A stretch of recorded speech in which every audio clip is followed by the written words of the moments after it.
You're back, and this is BuzzChomp, home of fitness and entertainment. I'm Mandy, and we're talking about Big Little Lies Season 2, What Was Missing? The Conflict. I'm Mandy. I'm Dan. Subscribe to BuzzChomp. Woo! Super obsessed with Big Little Lies. I loved Season 1. And while I really enjoyed Season 2, something was missing. The whole time I was watching it with Dan, and we were like, what's missing? What's missing? The conflict was missing, guys. This whole show was about resolving what happened in Season 1. Resolving that. But did Season 1 need resolving? The reason why Season 1 was so amazing was because you had these group of women, and they were connected, but not really friends, but kind of friends, some of them, and like more were friends than the other ones. But they had all this conflict. They had all this conflict. And even at the end, you left open with all of this conflict. And it was amazing. But then you had them, and you saw like, oh, they came and they banded together. This season, they still were banded together. But everyone's storyline was trying to wrap up what happened. And I'm not necessarily sure it needed wrapping up. So we have Bonnie's storyline, right? Bonnie's storyline was all about her coming to terms with her mother. And then they threw in the loop of her and her husband Nathan and like them having problems. In Season 1, I didn't see them having problems. So I felt like that storyline, I was like, they were trying to add conflict into her life. I like that they showed that she was abused. I mean, they were trying to show that she was coming to terms with the relationship with her mother and father. And when Bonnie pushed Perry at the end of Season 1, she was pushing her mother. Like, she was finally standing up to the abuse. They spent a lot of time on that, and I really felt like they just threw in her marital problems. That part didn't work for me. Then you have Renata. Her storyline I liked the best. They kind of showed how she came crashing down after everything of last season. But they had all this with her husband. Her husband was like this bit player. Then you kind of saw how skeevy he was, stealing, how he lost all their money, how he was cheating on her. I liked it that she, throughout the whole thing, was like, I'm going to come back. I'm going to be rich again. I'm going to be strong, all of this. But I don't know. The conflict was, it was just faux to me. It was just faux. Like, it just didn't feel like it fit into who she was last season. Madeline's storyline was really like cleaning up from last season. Because who doesn't love Madeline? Even though she can be bitchy, even though she can be strong. I mean, she cheated on her husband. Her daughter accidentally blurts it out in front of her husband. And it's like those two coming to terms.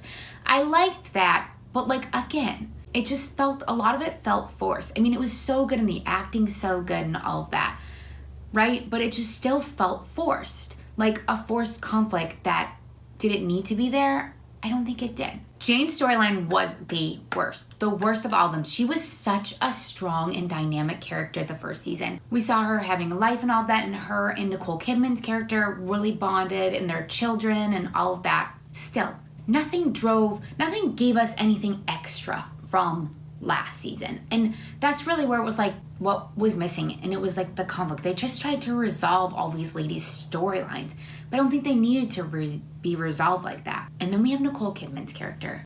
Acting-wise, she's flawless. And her whole thing was with the mother-in-law. And the mother-in-law being there and like wanting to know what happened with Perry and not believing her and then wanting to take the children. The whole time I was like saying to Dan, like, why isn't anyone saying to the mother-in-law, like, yo, you raised an abusive rapist. What was going on in your household? Abuse. Everyone says like it's learned behavior. You were abused and then you abuse other people. So this whole thing here and like wanting to take the children and the trial and like all that and then showing she was sleeping around. I don't know. I didn't feel like that felt like her character for her to be like so promiscuous and all of that. And then them trying to dive into her and Perry's relationship and like the abuse and her liking the abuse. It just felt forced. It felt like a forced conflict. And then in the end, her winning. And like, even so, like she's the bigger person. She makes sure that her sons go and like give their grandmother a hug and like, no, like it's okay. But like, even so, she had to like blow up her spot. Like, what happened? What did you do to Perry to lead this? Like, you did something. You abused him. Perry told her, like, he was abused. So it's like, she just thought she knew right and thought that, you know, this grieving mother and this grieving wife who did have addiction problems and sex problems and all of that wasn't going to be good to her children. I enjoyed seeing the characters, and all the ladies are so, so good. But there was something missing, and it was the conflict of like season 1. You had the mystery, you had all of that, and then you had them coming together. You had the showing of like them being interrogated, like what happened at the school night and like all of that. And then this one, I think it just wanted to try to recreate it, but they had a lot of conflict behind the scenes, and it's like, whoa.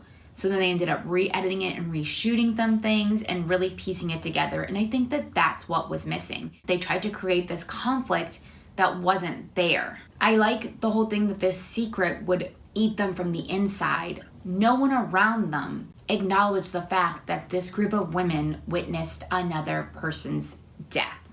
So it wasn't acknowledged that. So I felt like, that's why I felt like it felt so forced and like that there was something missing. I don't think we're gonna get another season of Big Little Lies, which I actually think is good. I really enjoyed this season. It wasn't the same as season 1.